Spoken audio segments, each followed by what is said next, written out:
Hello vinyl community, Bradley here.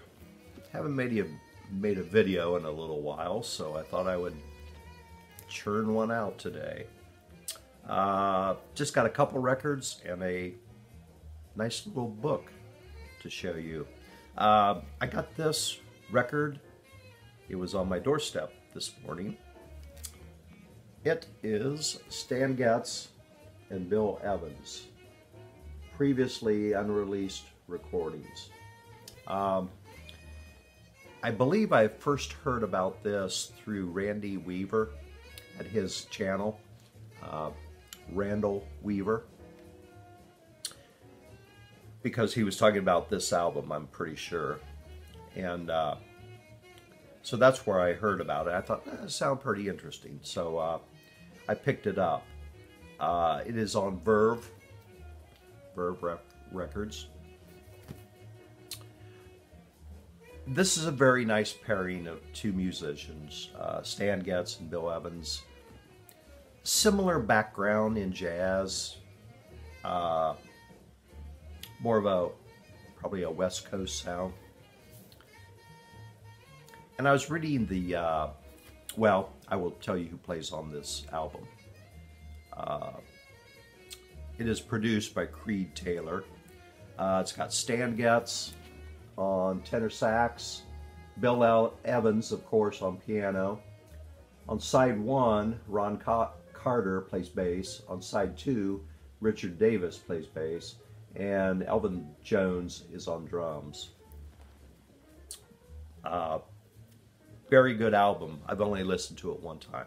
So, on the back, it's got some interesting liner notes. The writer is talking about what a really good pairing of two musicians this album is, and it is. But he goes on, he says, you know, unlike there have been occasionally odd pairings of musicians that seem kind of weird. For example, he says, I can recall the Newport Jazz Festival, I think it was 1964, in which they decided to pair a Dixieland clarinetist, Pee Wee Russell, with Thelonious Monk. Says, poor Pee Wee was sitting backstage looking forlorn. Come to think of it, he always looked forlorn. And admitted to me, I'm sick. Monk was supposed to be here at 6:30 for a rehearsal. I don't know what we're going to play tonight. Well, Monk never made the rehearsal, and the results were predictably confused and confusing. Another short story, Johnny Hodge is the saxophonist. He says that he must have recorded a little bit with Lawrence Welk in the 60s. And apparently Lawrence Welk offered him a permanent gig with Lawrence Welk Band, supposedly for $40,000 a year during the 60s. That was a lot of money. But Johnny politely declined, preferring his less lucrative but more artistically rewarding alto work with Duke Ellington's band. So I guess what he's getting at is this is a good combination of musicians. Sounds really good. Now, if you look closely at the label, there's a sticker on there. It says vinyl, or Vital Vinyl. And this is on Verve Records, which Verve and Impulse, they're kind of under the same little music umbrella company.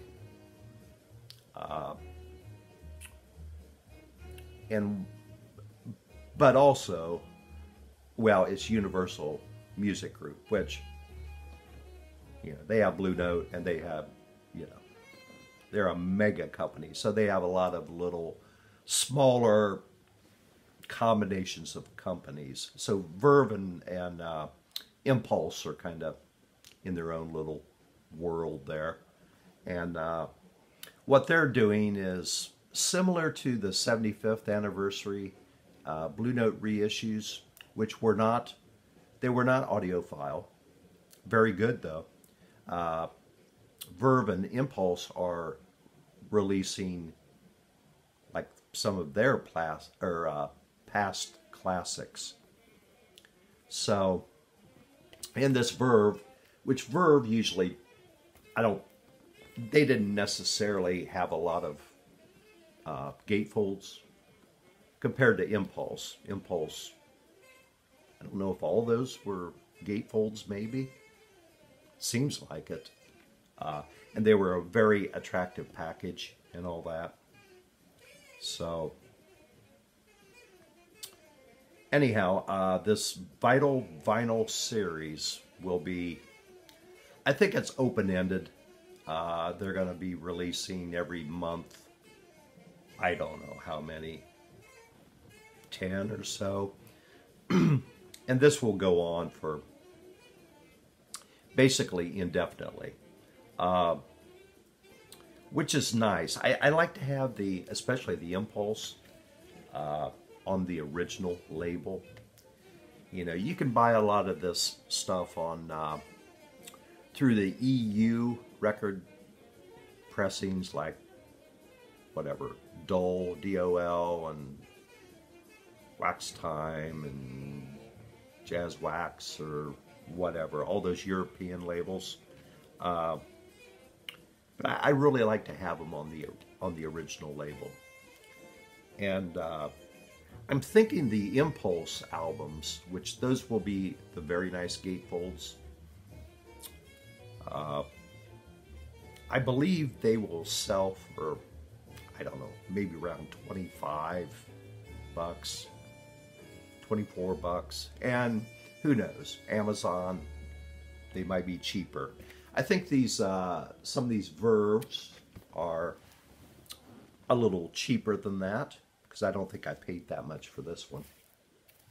But anyhow, that's might want to keep your eye open on that, and they will be releasing a bunch of classic stuff for normal prices.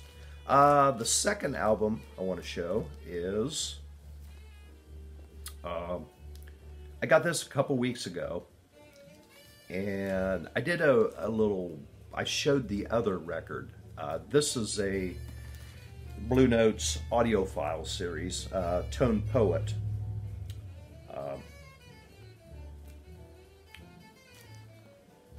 The reissues are supervised by Joe Harley of Music Matters, and these are all mastered by Kevin Gray at Coherent Audio, 180 gram at RTI. Now these are audiophile. These are just, they sound amazing.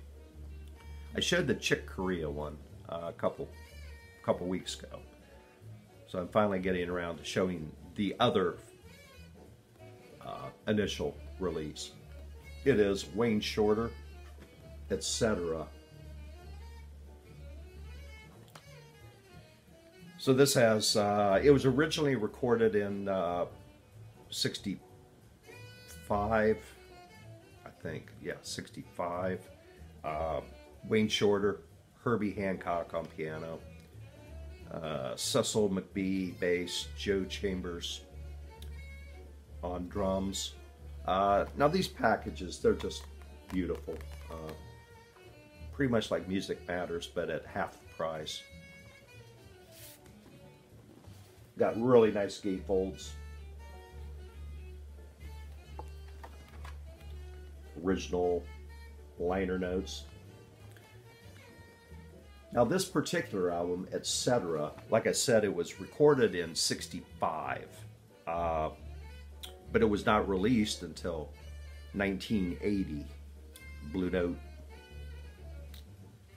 for whatever reason, if they didn't think it was up to standard or whatever, they just never released it till 15 years later. So this has not been released for a long time. Now I don't know if you saw one of my videos I made. It's been several months ago, It was about Wayne Shorter and the year 1964. Well, Wayne recorded, in 64, he recorded 3 classic albums, Juju, Night Dreamer, and Speak No Evil. Now, their release dates were spread out a little bit, but they were all recorded in 64. So, and actually in 1965, he recorded 3 more albums. I think, what was the album? Was it Adam's Apple? Or, I'm not sure if I'm correct on that. Etc. was another one, and I can't remember the other album. So he was like really prolific through this period. So he recorded 3 more albums in 65. So, and this album, like I said, the sound quality is just amazing. The package and everything, it's just really slick lamination and all that. And these, I think the list prices on these, the list prices are around $35. Now you can buy them either through the Blue Note website, which that's the price they go by, or you can get them on Amazon, usually for cheaper. And if you have free shipping on Amazon, you know, you're not going to be paying that much for a audiophile record. So you might want to check out that series. You can go to Blue Note website, and there's a link in there somewhere where they will explain all the releases that they have and the upcoming releases. It's usually like two releases every, whatever, 5 or 6 weeks, a total of 20 during 2019. And also, the other day, I do not have that many Impulse albums. That's why I'm really kind of interested in that vinyl series. I want to get some of them classic Impulses. But I did buy a book, which you've probably heard of this before. The House That Train Built. The House That John Coltrane Built. Impulse Records. This is a fantastic book. Decent amount of pictures, and every few pages they will center on one album. But it tells the history of Impulse. Of course, John Coltrane was their first real kind of like big signing for the label of a major artist. Impulse, they did a lot of, they would kind of go out a little more, maybe on a limb, than Blue Note. You know, Blue Note was known for their hard bop. And certainly during the middle and late 60s, of course, they put out all kinds of stuff. But Impulse, it was like they were formed in, I don't know, 61 or somewhere around there. They put out some kind of like unique, groundbreaking stuff. And I think, I'm not sure if most of these albums were really nice looking gatefold albums with kind of a pretty good laminated cover and all that. Just beautiful package. And this book kind of tells about, I think it cost them maybe, I don't know, maybe $1 more, $1 more per album to have this more of a deluxe packaging, which it actually worked out in their favor, because back then, you know, they just didn't have like posters and that kind of promotion. So basically, they used the album itself as a promotional tool. Like you would see an Impulse album, and they just look beautiful. They're thick, and the lamination was good. So they kind of promoted themselves in the record stores. So, I just started this book. Probably a third of the way through. But if you're into jazz, I would highly recommend that. The House That Train Built. Excellent book. And pretty much he did build this album, or this label. If you notice on the cover on the left side, which there seems to be a little crud there. If you notice on here, these are the spines of Impulse albums. They would usually be orange and black, except for John Coltrane's Love Supreme. That's like I think a white spine. All the rest are orange and black. And the Impulse label right there, that's a classic label with the I and the exclamation mark. So I think that's it for today. I'll probably make another video maybe in the next couple days. I think I have a couple more albums coming in, so whatever, we'll see. So that's it for today. I hope you have a really good day. So thanks for watching. See you the next time.